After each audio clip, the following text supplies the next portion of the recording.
warahmatullahi wabarakatuh. Ini cerita tentang pengalaman. Jadi kalau dibandingkan dengan speaker yang 5 tadi jauh ya. Saya berbagi cerita supaya para teman sejawat yang masih menganggap Veko itu jauh, sebenarnya dekat di dekat kita. Ceritanya kenapa saya cerita bagian yang paling sulit menurut saya ketika saya awal belajar Veko. 2 hal yang paling sulit, lama saya belajarnya. CCC dan chop. Yang unik lagi, jangankan Veko. Saya CCC aja nggak bisa, tapi mesin udah punya. Gara-gara suami saya mungkin ingin menyemangati saya, ya saya kan bilang, ya saya ini belum bisa Veko, ngapain dibelikan mesin? Ya supaya kamu cepat bisa, dia bilang gitu. Ya akhirnya mau nggak mau saya belajar. Begitu saya lulus tahun 2009, karena mesin belum datang, mikroskop juga belum datang, saya hampir tiap hari wet lab CCC. Saya beli mata babi di Pak Radi ya. Setiap hari saya 10. Saya bawa pulang, karena belum ada mikroskop, saya pakai loop. Saya punya sahabat yang sangat memotivasi saya untuk belajar. Jadi musuh belajar saya itu Dr. Fitri sama Dr. Dini. Saya sempat iri positif gitu ya, karena mereka berdua itu mencuri start. Dia sudah bisa CCC ketika di PPDS. Saya belum bisa. Tapi saya akan buktikan bahwa suatu saat akan saya bisa. Slide. Nah, mulai dari wet lab pakai mata babi, terus ada yang bilang, coba pakai tomat mbak, bilang gitu ya. Tomatnya diapain? Direbus, dia bilang gitu. Saya lakukan gitu ya. Terus, saya kan belum sisi tuh, jauh. Karena waktu PPDS kan tugasnya cuma nyemprot-nyemprot ya. Sampai ngantuk gitu ya. Kan sampai sore-sore itu. Nggak ngerti apa yang dilakukan. Terus ada yang menyarankan, walaupun Anda melakukan ECCE atau SIK, lakukanlah CCC, belajar CC. Ntar gagal nggak apa-apa, tinggal sopek-sopek gitu ya. Saya lakukan, tapi tetap aja nggak bisa. Saya setelah lulus memang agak malas untuk belajar velo keluar gitu ya, mesti ninggalin anak lagi 3 bulan, nggak mau. Saya manggil guru aja, siapapun yang mau ngajarin saya undang gitu ya. Dr. Toha, alhamdulillah waktu itu yang pertama kali ngajarin saya. Dr. Julia juga pernah. Siapa lagi yang pernah ngajarin saya? Yang paling lama Dr. Heni Rianto. Ini sebenarnya teman seangkatan. Kata beliau, susah-susah gampang ngajarin teman seangkatan. Apalagi saya lebih tua, jadi suka ngeyel gitu ya. Dia bilang, gini loh mbak, loh maksudku juga begitu, cuman aku nggak bisa, Hen, dia bilang gitu. Jadi jangan marahin saya gitu ya. Slide. Ini adalah video-video yang berhasil saya ambil, karena waktu itu saya nggak ada niat mau mempublikasikan, jadi videonya mungkin nggak jauh dari bagus gitu ya. Ini dari sisi awal udah ragu-ragu saya, nyopeknya kayak apa. Kan tadi Dokter Dati bilang deg-degan banget gitu ya. Nah, guru saya dulu itu ngajarinya dari depan, nggak dari belakang. Jadi sampai pernah suatu kejadian, saya ingat sekali, saya saking takutnya CCC gagal, saya nyuruh guru saya untuk melakukan CCC. Dokter Toha CCC dulu aja deh, ntar sisanya saya. Kamu itu yuk gitu. Daripada gagal, nyari pasien juga sulit gitu ya. Akhirnya itu yang kami lakukan. Nah, kadang-kadang saya sudah seneng nih, sudah 3/4 berhasil gitu, entah lagi paling selesai. Tapi ini sudah deg-degannya minta ampun. Nanti jangan-jangan gagal gitu terus gitu ya. Akhirnya gagal bener. Nah, yang paling sering saya lakukan adalah lihat tuh viskonya sampai keluar karena terlalu menekan bibir luka. Kenapa saya pakai needle? Karena kalau saya pakai forceps tambah menekan lagi karena barangnya kan lebih gede. Jadi seperti itu.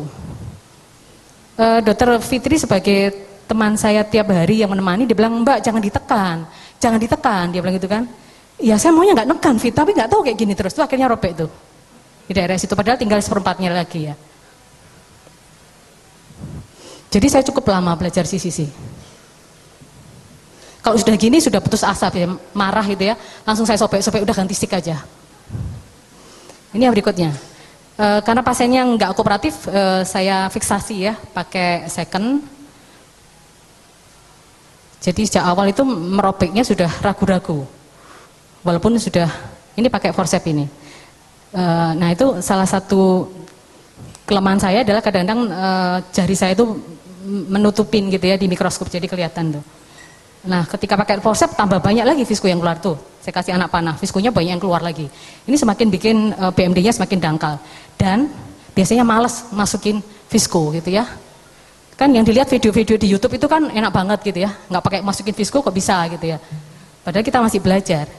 Jadi, nah ini kelihatannya sudah selesai, paling nggak bisa CCC spiral. Jadi kecil dibesarin sampai sekarang nggak bisa. Jadi ya, ini kan kelihatannya sebenarnya gampang aja, tinggal narik ke center gitu ya. Karena saya merasa khawatir nanti escape ke sana, saya gunting. Dengan harapan nanti dapat pegangan lagi gitu ya. Ternyata tidak seperti yang saya harapkan. Nanti hampir selesai itu ternyata robek lagi juga. Tuh sudah mau hampir selesai. Nah, ketarik lagi, robek lagi. Dan pernah mengatakan belajar Veko itu sebenarnya sesuai dengan kepribadian kita. Kalau orangnya gerusa-gerusu, Vekonya pasti gerusa-gerusu. Kalau orangnya sabar, dia pasti sabar. Saya teringat itu, kalau saya Dr. Wimbo pernah bilang begitu. Biasanya mencerminkan kepribadiannya. Karena kepribadian saya gerusa-gerusu ya seperti itu ya. Ini juga escape lagi nih, padahal tinggal sedikit. Ini agak jelek ya videonya ya, mohon maaf.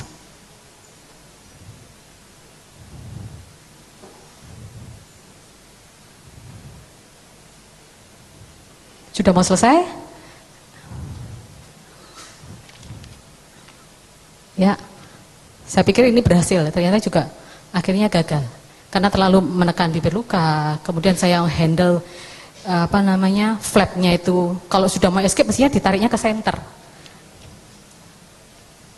Nah ternyata ini flapnya ini robek, karena kesobek tadi tinggal sedikit. Kalau flapnya tinggal sedikit malah sulit, akhirnya dipangcer, akhirnya robek juga. Nah ini kan tinggal sedikit flapnya itu, tinggal yang di atas itu. Sayang videonya nggak bagus ya. Bentar, nanti kelihatan. Ya, nah akhirnya sobek juga. Ini kesalahan yang paling sering saya lakukan. Terlalu menekan bibir luka. Kemudian akhirnya OVD-nya keluar terus. Habis itu nggak percaya diri. Bisa nggak sih? Putus asa. Udah di can opener aja, convert ke SIG biasanya ya. Slide ini kira-kira yang video yang lumayan bagus. Ini pakai forceps. Ini agak saya slowkan biar kelihatan gerakannya. Jadi kita pegang. Nah, kadang-kadang kita lupa bahwa forceps atau needle kita itu dia bergerak di lebar insisinya segitu. Jadi kadang-kadang sudah mentok di kiri atau di kanan, kita lupa. Kita maksa aja gini. Kita lupa bahwa sebenarnya dia seharusnya dilihat apakah dia sudah mentok atau tidak.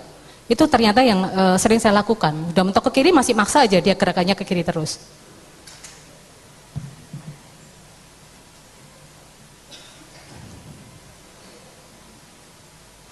Videonya ini memang saya slow motion ya, jadi agak kelihatan. Saya ingin menunjukkan gerakan dari forceps dan cara menghandle atau memegang kapsul anterior.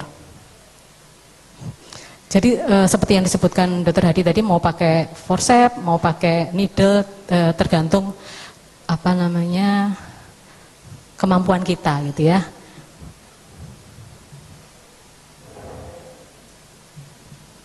Ya ini akhirnya berhasil. Kemudian dulu CCC aja bisa sampai 8 menit ya, CCC aja. Operasi bisa sampai 30 sampai 1 jam. Tapi dengan banyaknya kita belajar, seperti orang naik pesawat ya, jam terbang itu penting sekali. Enggak ada orang yang nggak bisa, yang ada itu orang yang malas belajar mungkin ya. Ya ini sudah tahun 2016, jadi sudah cepat. Ini enggak saya cepatkan, enggak saya lambatkan, ini asli.